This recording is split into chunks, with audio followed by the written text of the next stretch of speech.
স্বাগতম শিক্ষার্থী বন্ধুরা, আজ আমরা শিখব কিভাবে একটি ত্রিভুজের বহির্বৃত্ত আঁকতে হয়। চলুন শুরু করা যাক।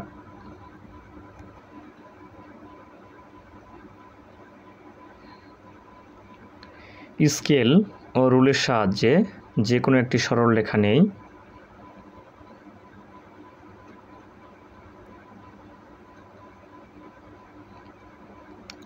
সরল রেখাটির উপরে আরও দুটি আমরা সরলরেখা অঙ্কন করি।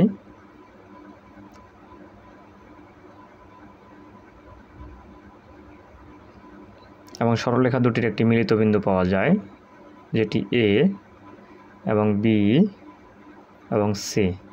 এই এবিসি হচ্ছে আমাদের একটি ত্রিভুজ। এর এসি রেখার উপরে আমরা বহির্বৃত্তটি অঙ্কন করব। এর জন্য আমরা বিসি রেখাটিকে বিডি পর্যন্ত বর্ধিত করলাম, যেটি আমাদের আগে থেকেই বর্ধিত করা ছিল।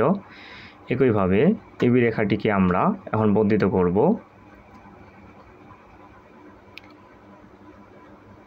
বি রেখাটিকে আমরা ই পর্যন্ত বর্ধিত করলাম।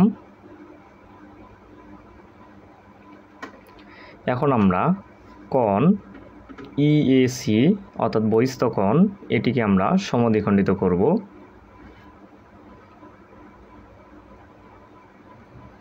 একে কেন্দ্র করে আমরা বহিস্থ কোণটিকে সমদ্বিখণ্ডিত করতেছি।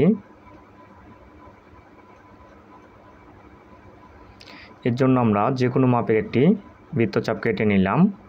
একইভাবে এসি রেখাকে যে জায়গায় ছেদ করেছে সেখানে কেন্দ্র করে আমরা আমাদের ইচ্ছে মতো আরেকটি বৃত্তচাপ নিলাম এবং সেই মাপে এর ছেদবিন্দুতে কেন্দ্র করে আরেকটি বৃত্তচাপ নিলাম, যা একটি বিন্দুতে ছেদ করে। ছেদবিন্দু এবং এ বিন্দু থেকে আমরা একটি সরলরেখা অঙ্কন করি,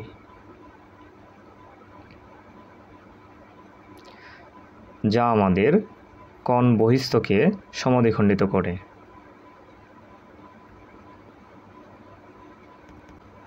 একইভাবে বহিস্থ কোণ সিকে আমরা পুনরায় সমদ্বিখণ্ডিত করি। সিকে কেন্দ্র করে যে কোনো একটি মাপে বৃত্তচাপ নেই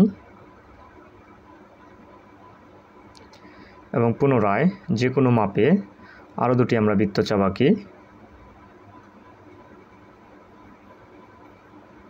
তবে এই মাপ দুটি অবশ্যই একই হইতে হবে। এখন মিলিত বিন্দু এবং সি বিন্দু আমরা একটি সংযোগ সরলরেখা আঁকি।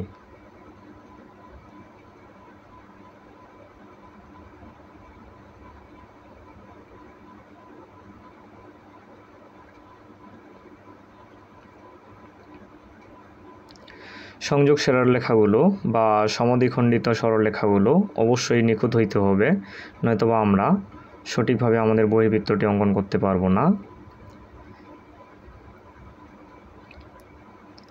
আমাদের সমদ্বিখণ্ডক রেখাদ্বয় ও বিন্দুতে ছেদ করে এই ওই হবে আমাদের বহির্বৃত্তের বহিকেন্দ্র।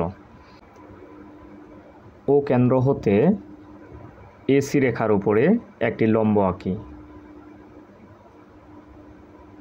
এবং ছেদবিন্দুতেই পি বিন্দু। এখন আমাদের ওপিকে ব্যাসার্ধ ধরে একটি বৃত্ত অঙ্কন করি।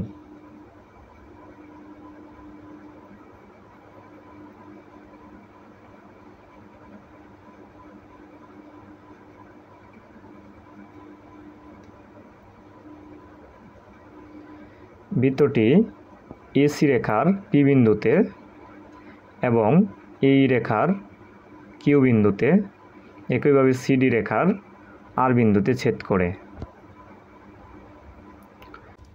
সুতরাং ও কেন্দ্র বিশিষ্ট এই বৃত্তটি আমাদের একটি বহির্বৃত্ত, যা এ বি সি ত্রিভুজের এসি বাহুকে স্পর্শ করে এবং অন্য দুটি বহিস্থ রেখাকে কিউ এবং আর বিন্দুতে স্পর্শ করে। ভিডিওটি যদি তোমাদের জন্য উপকারী হয়ে থাকে অবশ্যই শেয়ার করে ফলো দিয়ে পাশে থাকবে। ধন্যবাদ।